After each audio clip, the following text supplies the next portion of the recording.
So, good afternoon. It's good to see you here, despite it's a little bit, it seems to be a little bit late. But we would like really to finish with one of the most important items that came out during these 2 days. How to talk to the consumer about the responsibility, how to pass the message about this smart creation. And as you see, it's a full of women, really strong women panel. We will be starting with Ida Peterson, head of buying office at Farfetch, part of the Farfetch group. And I'm really pleased to have her here because it's a crazy day for her. But despite the fact that she has to run around the world and with strikes and so on, she found the time to be with us. But she needs to leave at a certain time. But we will have, with us Charlotte, just in case there will be extra question at the end of the panel. So we will start with this conversation, Ida, about responsibility and the consumer. Maybe you can talk a little bit about the brand station. Yeah. Can you hear me? If you can just introduce maybe a little bit this Farfetch. I'm sure that a lot of people know already. We are in London, so no problem. Just to... So Brands, for those who don't know, is started as a boutique. It was started by Sydney and Joanne Burstyn in 1970. And Mrs. Bettoni, she's very commonly known in the fashion industry, an amazing woman. She's still alive and kicking at 94, going around. She's retired, obviously, as you can imagine. But she had a massive passion for fashion, a massive passion for finding new talent. And about 4 years ago, the Burstyn family decided to sell the company to Farfetch, which is when I came on board alongside my CEO and Holly Rogers, who both came from that corporate group. And what we are doing, is something that's very dear to me and Holly, is continuing that heritage the brand's created. So celebrating the best of luxury fashion, but also really paying attention to new talent globally these days. We would travel, as Giusy said, we would travel a lot, and that's why I'm sad that I have to run off this panel at 4, because my lovely friends in Paris have decided to go on strike tomorrow, so I have to be on a Eurostar, basically at 6 o'clock today. So apologies, but my lovely colleague Charlotte is here, so any questions you might have, she will answer them, and if she can't answer them, she will pass them on to me, and I promise I will give you whatever you need. We heard about this new report by McKinsey, where, basically saying that retailers, it's a survey that has been made at retailers at worldwide level. And one of the key things that is coming out is that retailers are desperately asking to brands about having sustainable goods. Sustainable goods, not just in terms of physical product, but also to be communicated in a valuable way. And this is quite interesting because we have been hearing during these days how many people are working toward, we will talk again, different kind of projects from Nudie Jeans and Mending for Good.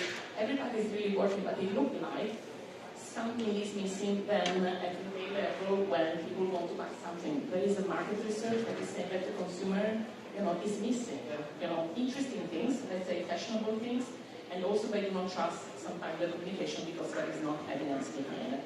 Can you tell us what you think about this? Yeah, I've been in luxury fashion for nearly 20 years now, and the kind of path to something becoming more sustainable, and Saskia has been in my world as well, so she knows very well, it's been very slow. I think one of the biggest challenges has been that maybe there were brands out there that were doing things that were sustainable, but they weren't fashion enough, and I think unfortunately also there was a responsibility for us as well to offer the customer what they asked them for. And as brands, obviously one of my responsibility, one of the challenges when we started going towards being better was finding brands that were doing things well, but also had a point of view and a point of difference. Because this is something that we still hear from the customers incredibly important. So it's unfortunately, it wasn't as easy as just doing things. And I think the amazing innovation that Giusy has been to talk to my company about all the incredible things that are happening, and obviously being out as well at PC a few months ago. I think it's incredible what is happening in terms of production and manufacturing. But that design element is still crucial for the success of this project. And that was an interesting part. And I think the second challenge actually has been what is sustainable. I mean, we all know that something can't be fully sustainable today, not even those amazing people at Patagonia. And I think that to me, they're like the heroes of the world.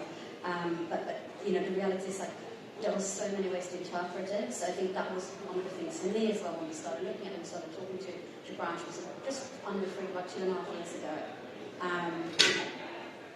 The reality is, at that point, we realised ourselves as well that people might be doing things thinking that they're sustainable, but actually, because the transparency is not there, they're not fully on board with the messaging. So we started working with an agency called Good On You.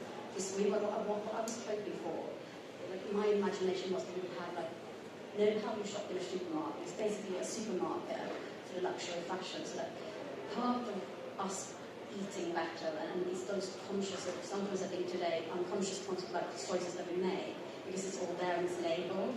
So by labelling our side and labelling the brands that we work with, we just help the customer make that choice and know what they do, because everyone is so time poor that I think part here as well, another underlying issue is just people just don't have the time to do research, and unless you're that really, really passionate person, which I feel we're seeing a lot from the younger clientele, but the older customer that we have, she's still maybe making those conscious selections in other parts of her world, but not so much when it comes to dressing herself. So that is very much part of our journey. And you know, how we have heard about you getting an agency. We have been discussing in these 2 days that you know, being sustainable means a complex exercise, because you have the company, you have the product, you have also the new values, you know, that the consumer is looking for, like chemicals and transparency, animals welfare, you know, social. So it's important to start this journey with a strategy in mind, you know, with some objectives. Which are your objectives, you know, which is Brown Station key objective, because I think the agency is working around that. Yeah, I mean, for us, it was about creating pillars. I mean, I think it's important to say as well that, like, you know, for brands, we're not perfect. We're very much at the beginning of our journey as well, because the change doesn't just come from the brands that we work with, it also comes from our organisation. So what we did was we moved sustainability to something that we had as a sort of a second-tier pillar to a front-facing pillar that will become even more apparent when we open our new store next year, next summer hopefully. But in that part, what we started exploring was how do we, you know, our own, sometimes we do, for example, we have Extraordinary Christmas that just launched yesterday. When we do this project, we sometimes manufacture our own goods, so I actually managed to meet this wonderful man called Dio, who's not here today, but him and Giusy works very closely together, who runs the Bear Scouts, and he now handles all our manufacturing, so at least I know that my manufacturing that I own is done in a responsible way. But on top of that, we also obviously wanted to make sure that the customer could understand these pillars that we're putting together, so we choose 3 things that we felt were very important to us, so they were environmentally conscious, then socially conscious, and of course my own favourite, which is animal welfare conscious. And the agency then worked with underlying criteria from all those 3 pillars, and there's a kind of scoring board from 1 to 5, and you have to score 4 out of 5 to be getting this conscious label. I think, you know, that's what we found has been, it's been a good way of working. I think the issue still lays there, and I'm going to put that out there as well, that there was a lot of other people, a lot of other retailers. I mean, Reese was with me from LCC last time, and Natipol, I think there's a lot of people doing really good work in this world, but it's also like, what pillars do we all use, and what do they mean, which I think is still something that is in progress for everyone, including ourselves. But Good On You, I found them amazing, because they're experts in their field, and that was really important to me. Because I feel like when it comes to sustainability, it's a bit like an onion. I'm learning every day, which is amazing, and also sometimes frightening. It's good to hear that we are not perfect. It's not about perfection, it's about learning, because, you know, I'm in this field since 15 years, but believe me, it's always the first day, because every day you have a new challenge, a good one, by the way. And so it's good to start a journey in that way. And it's good that you start communicating to the consumer, which has been the reaction for the consumer when you try to keep this rank of 4, you know, and... It's been, I mean, I think we already knew, because we started about 2 years ago, we entered into the rental market with a partner, because I was getting really fed up with seeing these beautiful gowns come in, and generally those things that walk the runway get in and they get delivered in, you know, if you look at spring summer, they get delivered in April and then they go into Martha in May, and it just felt so wrong that something that takes months to create would only have a few seconds before they were at 50% discount. So we started pulling out the gowns and putting them into that part as well, and simultaneously we're also working with people like Conor Ice and Burberry, just working with repurposed or just vintage goods and being like recreated, repurposed, done in a different way. So we knew that our customer, every time we did a product like that, the sell-through was amazing and the customer was really responsive. So I felt that, like, obviously doing the labeling, you never know, no traction whatsoever, but we knew there was a love from the consumer, so just helping them along that way. And I think I'm really super happy to see that there's so many of those brands that where the sell-through has really jumped up, you know, sometimes up to 20 percentage points. And obviously it's hard to say if that's completely to do with the labeling, but there's definitely more demand, and people also coming into the store, talking about the store, also have the labels in the store, because obviously that 360 is really important for us, that if a consumer comes in, they also can find that easy target, I guess, in terms of their journey as well. And last one, before you rush, it's about advices that you can give to people that is starting this journey, would like to find a place in the market, and what is your recommendation? I think for me, what has been amazing, because I sit on quite a few panels on DFC, amongst others, that so many of the young designers now, when they start their journey, that is part of their education, and when we meet with them, sustainability was almost something they didn't think about. And I think for me, having it as part of your conversation is really, really important when you meet with people like myself or, you know, other, you know, partners that are out there, because it's going to become more and more important. So ignoring that part, even if it's just part of the journey, just being open and finding, I think, being at a place like this, networking, connecting, trying to make those connections, because that's how I managed to make my connections. Like, I think, you know, you guys are here, so you're obviously already making one step. But then going back to that design point of view, that is incredibly important. Be true to who you are. Don't, you know, of course, look at what's happening in the world, but, you know, the best and most successful brands are the ones that really, really know themselves and don't look too much to what other people are doing. And I think it's an amazing world for my team and myself, because there's so many brands out there. Social media has opened up whole, like, the world is so small these days, and that's fantastic, but it's also sometimes overwhelming. We get up to like 500, up to 1,000 emails a day during market. So that point of view has become almost even more important, because you're getting creativity that coming from so many different worlds that, you know, your mind is, you know, blown every day.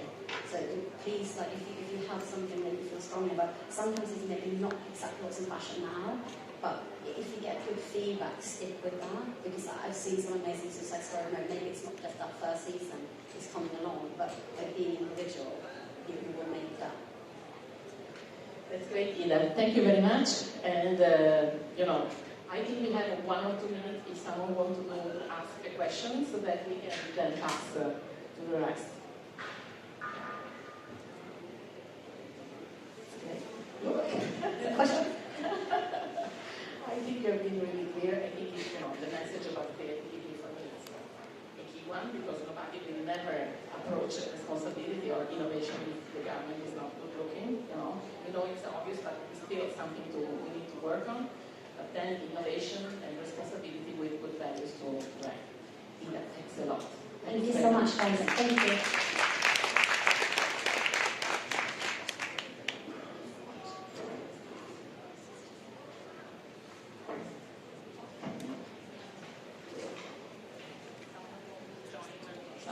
Okay, now I have 2 microphones.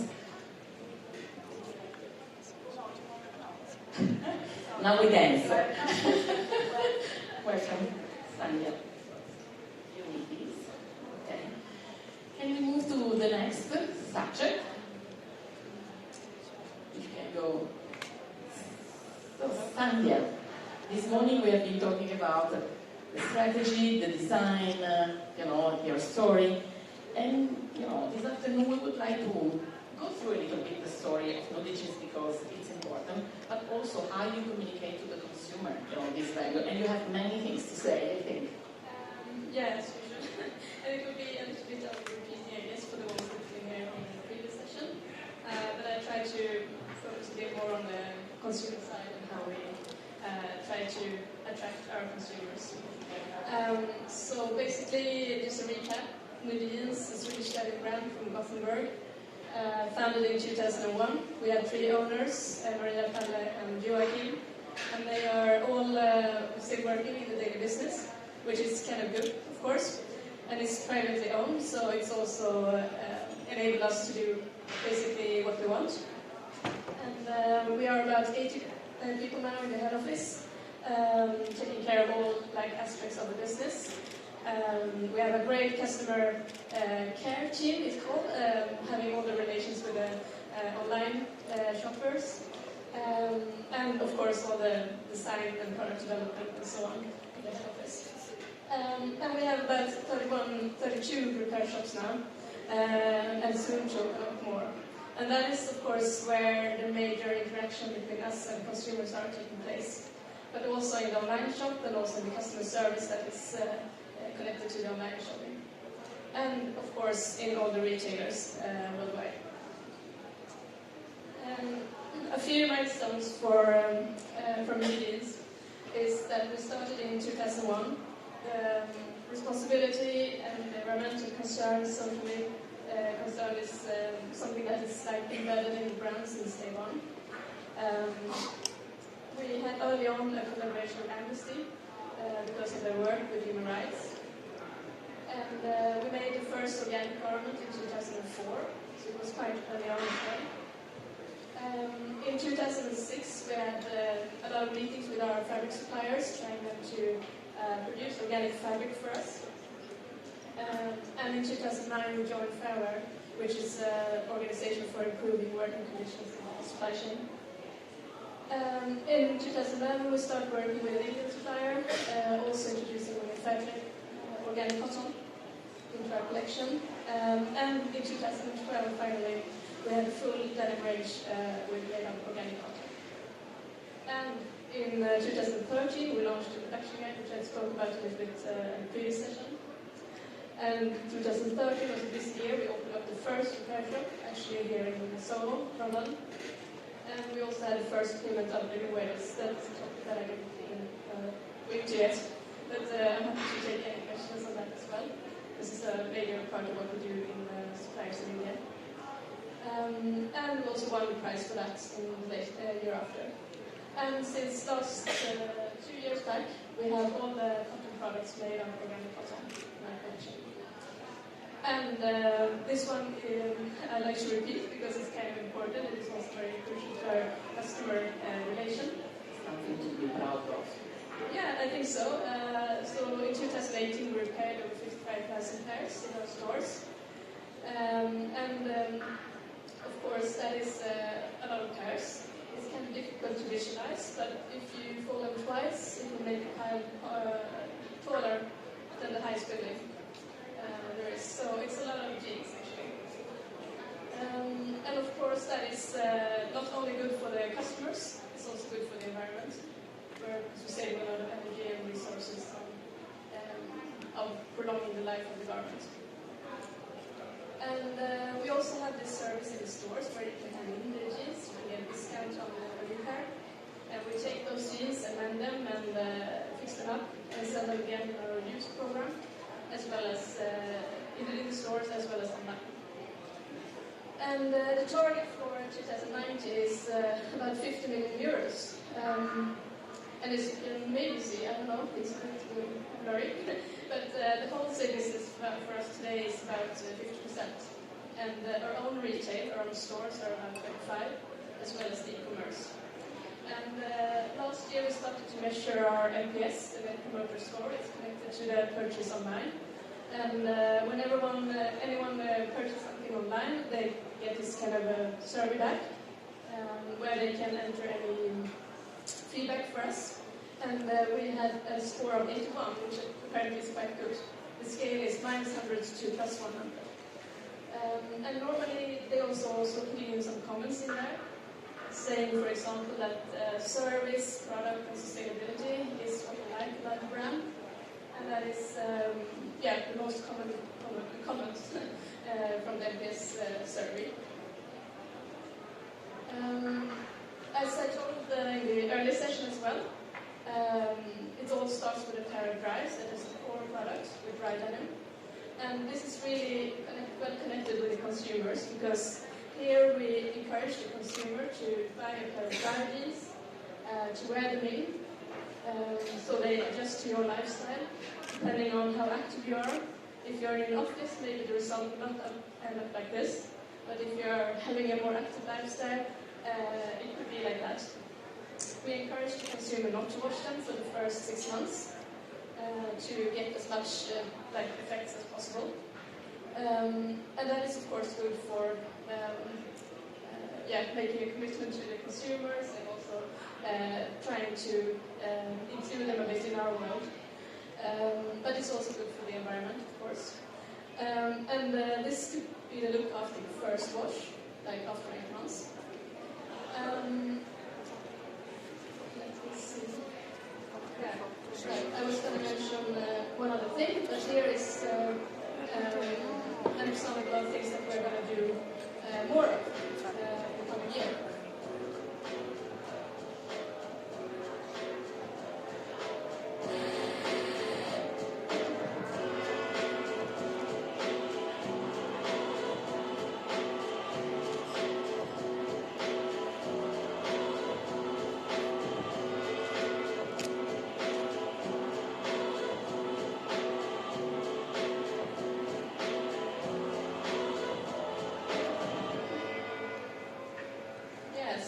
Mobile repair station, which is something that we are now going on tour with to different retailers around different countries to make the repairs more accessible for all the customers, not only the ones living in the big cities where we have the stores, but also others. And that is something that we will start working with even more in the coming year, as well as opening up repair partners like permanent places at our retailers, where customers can hand in their new jeans for repairs. The jeans that we don't, that they don't want anymore, we are using at our youth program. This has been a very popular thing, especially since it launched online in 2018. The whole idea with reuse and creating a connection to the consumer is very much visible when you see the repairs that we select for being on the reuse rack. Normally we try to select the ones that are heavily used because they have history. Someone else has been wearing it before. There's a story behind it. And of course that is not for everyone maybe, but we also have more plain options, like the ones that barely are used maybe for some reason. So it's the idea is to provide all kind of reuse denim to our consumers. And also to sort of change the mindset of the consumer that second-hand garment doesn't have to be newly produced, it can also be new to you. And we have done a lot of things from our reuse jeans before, some different types of recycling projects. The most successful one has been the rug, I guess. Where we just took back a lot of jeans, tear them apart, and then with new products of it. It's quite nice also to see an upcycled product like that has a greater value than those old jeans either. And this fall we have launched this post-consumer new jeans capsule collection, which is the first kind of collection that we made with our old new jeans. And this we've done together with our partner and fabric supplier Bossa in Turkey. So they have done all the fabric for the product, and then this was made in Tunisia. And it's called Rebirth. So it's a rebirth of the old jeans. And this is a great example of how we are trying to connect with the consumer and to also make a nice product, because that is also what's important for the consumers. That is, we try to offer a smarter way of consuming clothing. That is a baseline. And I wanted to also share with you one of the recent developments. We had a fit called Steady, and we had a customer called Giusy. And he came to Gothenburg to our head office.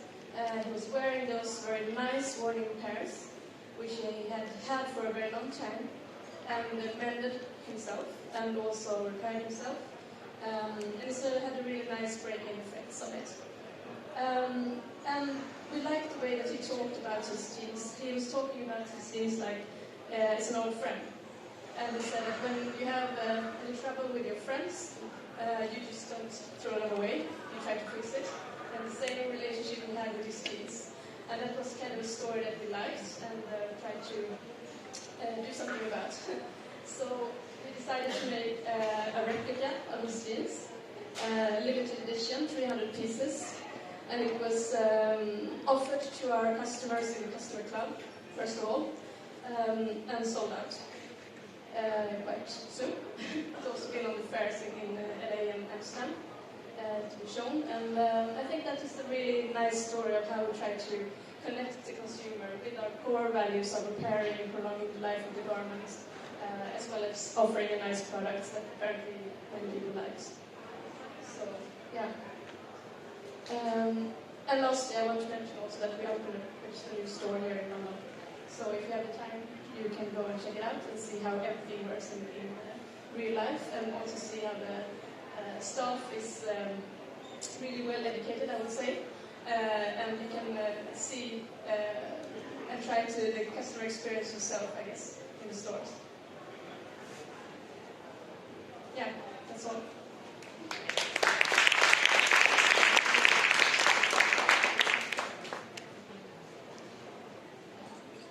We have heard these days about being creative, being responsible and innovative can be a business. Yeah.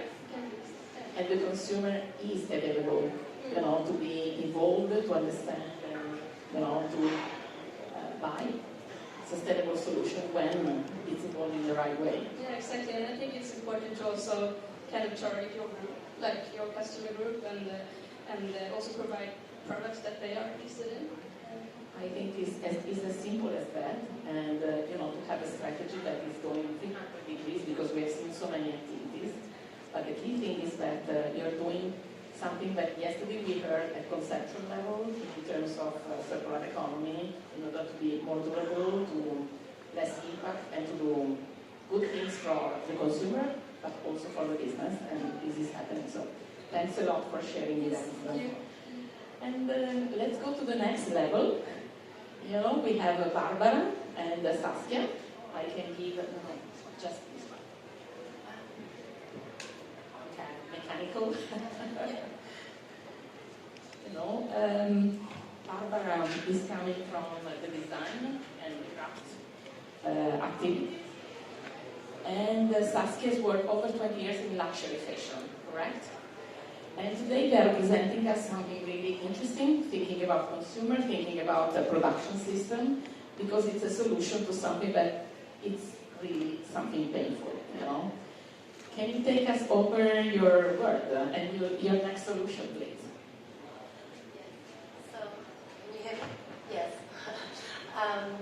So Barbara and I decided to join forces. We're from two very different realms of the same business, as it were. Barbara has worked with social cooperatives at a very high level of production, very high level craftsmanship, and I've worked, as Giusy was saying, in the luxury fashion industry. We decided to create this project called Mending for Good.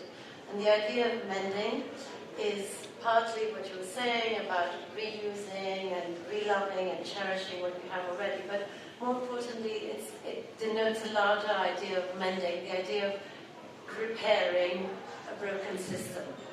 And so that's really why we called it Mending for Good. I just would like to say that this is the first time that you present it. Yes. That is yes. the Première. So we're very grateful to Giusy for giving us this platform. I'm really, so proud because these are, we have heard so many times, people like problem issues with sustainability. This is really well designed creativity and, skills, because you have to be skilled to do these kind of things, is becoming, some opportunities for the business and for the consumer. So, Barbara, sorry. So before we go into details, practical details of what Mending for Good is, we wanted to share with you what is our vision. And before we talk about our vision, we want to share with you a basic concept, that is the awareness of being part of nature as to guide all our actions.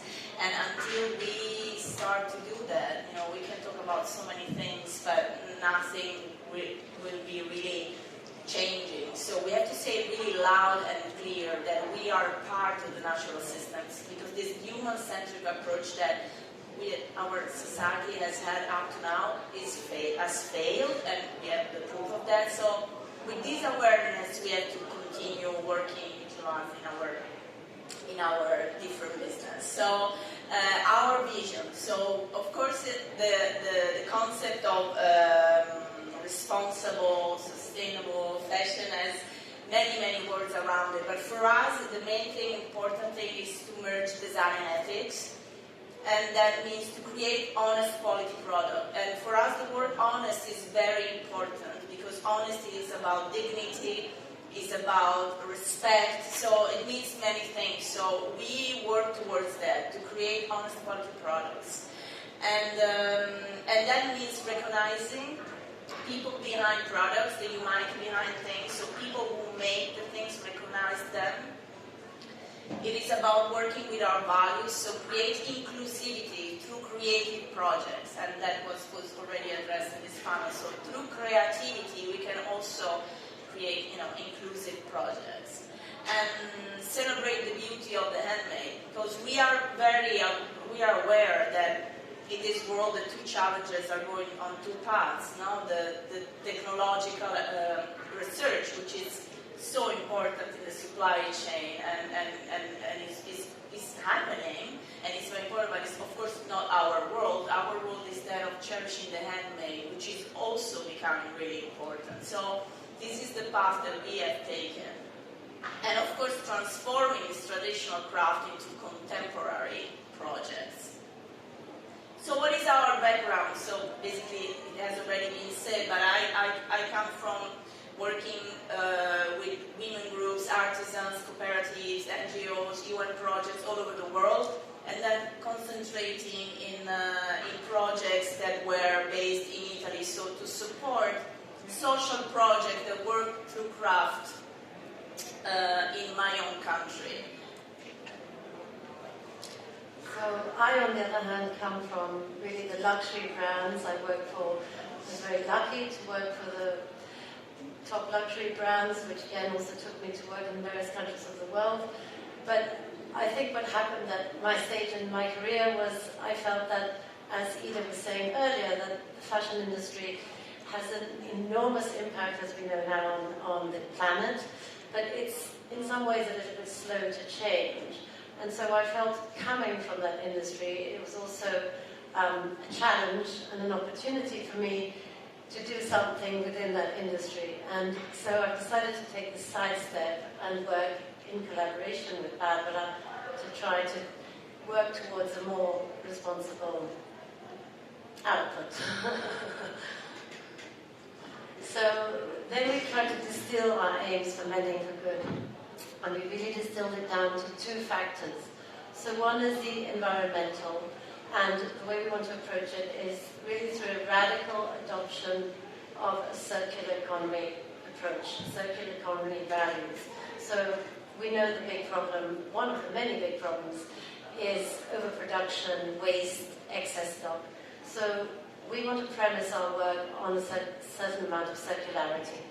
And with creativity, there's so much one can do with existing fabrics, existing collections. So that's one pillar of our work, which is the environmental and circular aspect. And the second one is really about having a positive social impact.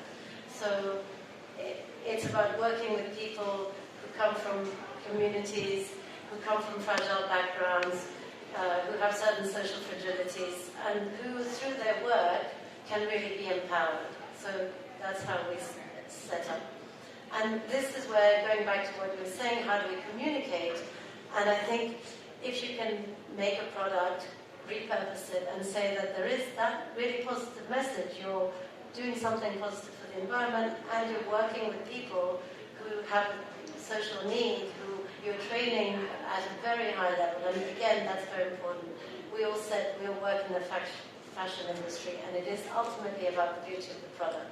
Nothing will convince a buyer to buy unless it is a beautiful product. So we have to train everybody to a very high level and be competitive, because no change happens if it's not competitive compared to what was previously being offered. And I think, as Barbara was saying, we're in an urgent moment. You can be a climate change denier if you wish, but the point is that there is excess production. So rethinking waste and unsold goods is really mandatory now. We don't have that option. You might not believe that the climate is becoming warmer, but you can't deny the fact that there is overproduction everywhere in so many sectors of the world. So our aim is to work so that we increase garment lifetimes, and a bit like nudie, there's such a positive impact. That in itself has a huge environmental benefit. If you increase a garment lifetime, there are statistics that you reduce your carbon footprint by X amount, but it's true. So this is what we like to do through creative ideas and craft projects. So what are we practically doing? We address our project to brands and retailers that have excess stock, whether it's materials or garments, and we repurpose it through social projects. So as we are talking about consumer now, it's a beautiful storytelling, because apart from the storytelling, you're really making an impact and you're changing the life of people, but you're also not throwing it away, and you're putting in the market something. And we believe that this has to become common practice. This has to become common practice. So, we really believe in that. And so, of course, as we already said, we work with really high-quality international social projects. We have a network of social cooperatives in Brazil, in Lebanon, in Italy, in England, in France. Social cooperatives that work with craft at a very high level, okay? Because that's the key thing, the very difficult thing. So, some examples, San Patrignano. San Patrignano is a rehab community. I spoke about San Patrignano here last year, and it's a drug rehab community that hosts 1,300 people that are divided into departments that work with craft. And the textile, the hand-weaving textile department is collaborating with brands, many big brands, and I don't know, you name it, Almiona, Zegno, Cinelli, Ferragamo, Chanel. So they really work with the industry, okay? Giusy Bettoni. Yeah, Bettoni's coming. She's coming. The award today. So. She won the award, but I'm going to show Bettoni as an example. So another example of social cooperative we work with that works with knitting and hand embroidery, crochet, manual knitting machine. We just did a project with refugees that are now all working with the industry because this kind of professionality is needed. So, of course, we address textile craft, okay? So we protect the craft that is disappearing in our Western world, and we work with people with fragilities, and we work with the market.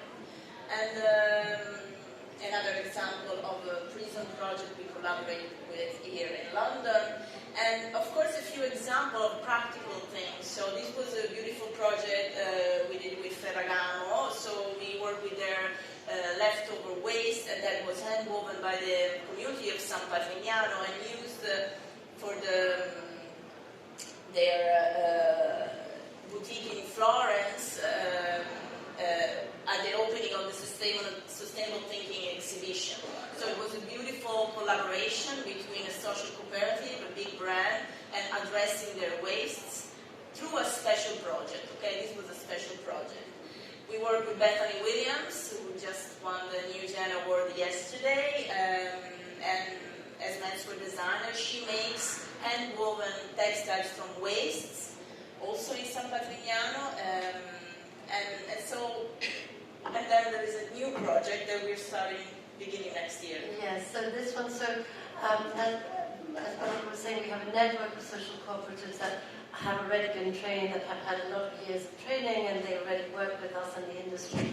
But now we have an opportunity to collaborate with London College of Fashion in Popular Works, where we're going to start from scratch a pilot project of embroidery, mostly knitwear embroidery, for the local community, which is mostly Bangladeshi women. It's considered to be one of the poorest parts of London. And there, the idea is really to train these women, again, to a high level so that we can then engage them with the luxury brands. That's ultimately the goal, always to bring together the distant worlds of the fragile, disenfranchised, or unemployed people with the luxury industry. When that happens, it's amazing. I think it is happening already because Yes, it's happening. we are selling the world, and we will have many Yes. things ongoing next year. In 2020, it sounds really good to us. Yes. So, this is another expression of creativity and responsibility. Same ingredients, same objective, but different ways to express it, and I think it's great. So no boundaries, maybe some challenges. Of course. Because these ladies are talking like everything is so easy, but I think it But the challenges is this, because it takes courage. It takes courage not to do just a special project, pilot collection, but we agreed to do that, and we're doing it already because we spread the word to the consumer. You communicate that, but the courage is, brands and retailers to say, okay, we do it, and we put it in the store, and like you are already doing, and this is nothing different than a new product. Actually, it has a story to tell, and it's, a beautiful story. And it's a journey because we cannot get everything immediately. You start 2001, but it was phenomenal to see, every year something was happening, and that is exactly the way, people. We are hearing this message about phenomenon. People say, I'm 100% sustainable, 100% green, or whatever. Forget it. It's about day-by-day work, having a vision, and step-by-step getting there. And maybe to deviate sometimes, because the market, the people, is not just mechanical thing, and you need to listen carefully, and to do your work in the best way, and to be open to, the innovation. Whatever the meaning of innovation is, because it's technology, but it's also skills that we never used before. Mindset, as you said. Mindset, absolutely. So, but it's important, as Ila was saying, to start with what you think you can be doing for that. And that is really, really open, to each individual. Anything to add from your side about suggesting to people that is starting this journey, or no? We are dreamers. So. Well, very complete dreamers, by the way. No, we are complete because we work, since 20 years in the industry, believing in social justice and the beauty of textile craft. So we do it practically. So it's really, we're dreaming in the sense that we believe that a positive change is possible, no? Yes. Absolutely. Yes, and I come obviously more from the corporate world, but I think, you can look at it two ways, and you can say, my goodness, I come from the most polluting industry, I should hide and run away. Or you can say, because it's such an impactful industry, it has also the option of being hugely impactful in a new way. And there are big players who are coming on board, and as you say, there are many different routes one can take. But going back to your idea of consumers, I think what's really encouraging is that we see that the consumers are now looking for that. And it's a two-way process. There's the brands that have to communicate to the consumers, but equally it's the consumers who are demanding it of the brand. Sometimes it's not about the consumers not understanding that there is an environmental positive aspect to a brand. It's about consumers querying whether there is that. So it's a two-way process, and I think it both have to work together. I fully agree with this, and going back to the McKinsey report, Yes. Where, the retailers are saying we need this, they do not need the sustainable garment just because they're altruistic. We know that. Yes. But there is a lead engine that by the end of this year is signing 75% increase of the consumer asking for sustainable goods, and this need is not being, It's not being met, yes. nobody's taking care about it. That's why retailers are asking, and we're talking about the luxury market as well, mainly the luxury market at the moment. They're saying we want, outfits, we want brands to give us garments, but at the same time, tell me the story behind it. Because again, it's about trustability and it's about measurement of these things, or it's going to be, greenwashing. And I think you are really look like the perfect story, because it's great. 2001, we know that from 2001 to today, there was also 2007 when the economy collapsed. Maybe people will not remember, but we were there because as class we started the same year. We had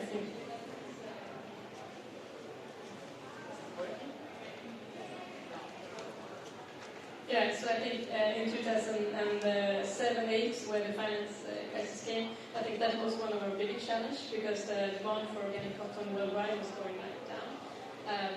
Because of the prices and all that. So I think that is also one of the challenges that we had along the way, and maybe that's also why it took so long from 2006 when we first committed to organic, for example, to 2012 when we actually had a collection with that. So I think from our side, I think I'd like to add this to that it may seem that we have a very smooth ride along the way throughout these years, but it's also been a lot of trial and error. And I think the most important thing is that you actually go out and do things and try it. And maybe you don't always have a plan exactly how it will turn out, but I think it's important to try and to learn along the way. And that is normally the way of really how we work. That's great. Any question?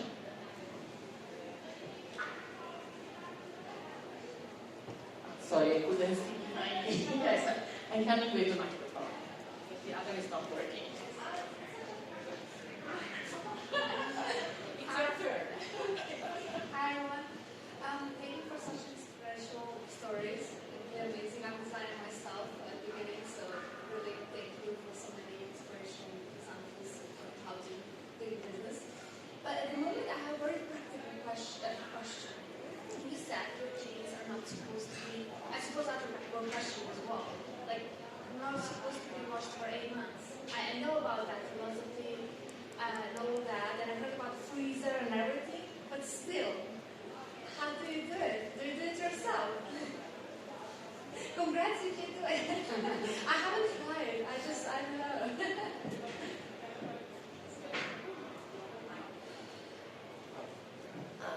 Okay, so we do have, the core product is a dry denim, which we are encouraged not to wash for 6 months. But it's not for everyone, I would say. So it depends on if you want to do that work yourself, or if you want to buy a pre-washed version, of course you can do that. That is already done. And we are, of course, working a lot with to have the best laundries to collaborate with, using better environmental options, for example, laser or sauna washes instead of using water washes and a lot of chemicals on it. So this is also an ongoing work, of course, but that is an option for you if you don't want to do the hard work yourself. It's a choice. Any other question? So at this point, thank you, speakers. It was amazing. Thank you so much. Thank you to you, and see you next edition. Bye.